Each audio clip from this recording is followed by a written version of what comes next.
ఆంధ్రప్రదేశ్ రాష్ట్రంలో పరిపాలనను మరింత వేగవంతం చేయాలని, ప్రభుత్వ సేవలను ప్రజలకు మరింత చేరువ చేయాలని సంకల్పించిన ప్రస్తుత కూటమి ప్రభుత్వం రిటైర్డ్ ఉద్యోగుల సంక్షేమం కోసం ఒక విప్లవాత్మకమైన నిర్ణయాన్ని తీసుకుంది. రాష్ట్రంలోని వేలాది మంది పెన్షనర్లకు ఎంతో కాలంగా ఎదురవుతున్న ఇబ్బందులను తొలగించేందుకు పెన్షన్ల మంజూరు ప్రక్రియలో పూర్తిస్థాయి పారదర్శకతను తీసుకురావడానికి నిధి ఆర్బీపీఎస్ అనే అత్యాధునిక పోర్టల్‌ను ఇకపై తప్పనిసరి చేస్తూ కీలక ఉత్తర్వులు జారీ చేసింది. ఈ కొత్త విధానం ద్వారా పెన్షన్ దరఖాస్తుల ప్రాసెసింగ్‌లో అనవసరమైన జాప్యాన్ని తగ్గించడమే కాకుండా, ఉద్యోగులు తమ పదవి విరమణ పొందిన వెంటనే ఎటువంటి ఆందోళన లేకుండా పెన్షన్ పొందేలా ప్రభుత్వం ఒక పటిష్టమైన వ్యవస్థను రూపొందించింది. ఈ నిర్ణయం వల్ల ప్రభుత్వ యంత్రాంగంలో జవాబుదారీతనం పెరగడమే కాకుండా, పెన్షన్ కోసం కార్యాలయాల చుట్టూ తిరిగి పాత పద్ధతులకు శాశ్వతంగా స్వస్తి పలికినట్లవుతుంది. ఆంధ్రప్రదేశ్ ప్రభుత్వం ప్రవేశపెట్టిన ఈ నిధి పోర్టల్ అనేది కేవలం ఒక వెబ్‌సైట్ మాత్రమే కాదు. ఇది రాష్ట్ర పెన్షన్ వ్యవస్థను డిజిటలైజేషన్ చేసే ఒక శక్తివంతమైన సాధనం. గతంలో పెన్షన్ ఫైళ్లు ఒక టేబుల్ నుంచి మరొక టేబుల్‌కు వెళ్ళడానికి వారాలు, నెలలు సమయం పట్టేది.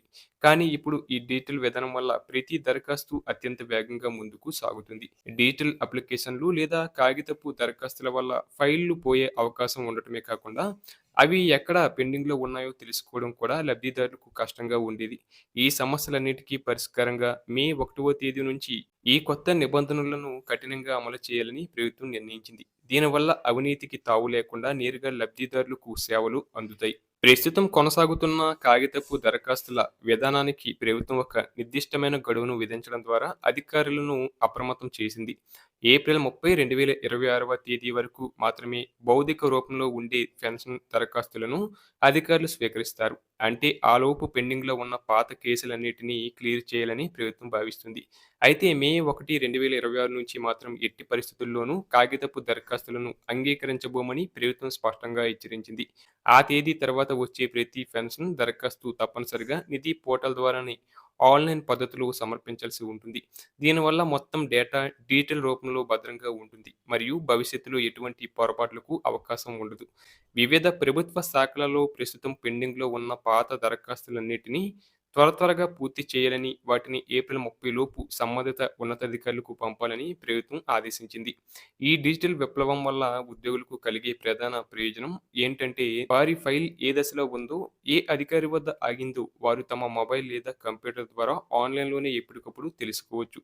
కార్యాలయాల చుట్టూ ప్రదక్షిణలు చేసే అవసరం లేకుండా, సిఫార్సుల కోసం వెతకాల్సిన పని లేకుండా డిజిటల్ పద్ధతిలో స్వయంచాలకంగా ఆమోదం పొందే వీలు కలుగుతుంది. మధ్యవర్తుల ప్రీమియం ఉండదు కాబట్టి సామాన్య ఉద్యోగులకు ఇది ఒక గొప్ప వరమని చెప్పవచ్చు. ఈ నూతన విధానాన్ని విజయవంతం చేయడానికి ప్రభుత్వం అన్ని శాఖల అధిపతులకు, హెచ్ఓడీలకు మరియు జిల్లా కలెక్టర్లకు స్పష్టమైన మార్గదర్శకాలను జారీ చేసింది. ముఖ్యంగా ఉద్యోగులు పదవి విరమణ చేయడానికి కొన్ని నెలల ముందే వారి పెన్షన్ పేపర్లను సిద్ధం చేసి నిధి పోర్టల్‌లో అప్‌లోడ్ చేసేలా బాధ్యతాయుతమైన చర్యలు తీసుకోవాలని ప్రభుత్వం సూచించింది. పదవి విరమణ చేసిన మరుసటి నెల నుండే పెన్షన్ అందేలా చూడటమే ఈ విధానం యొక్క ముఖ్య ఉద్దేశం.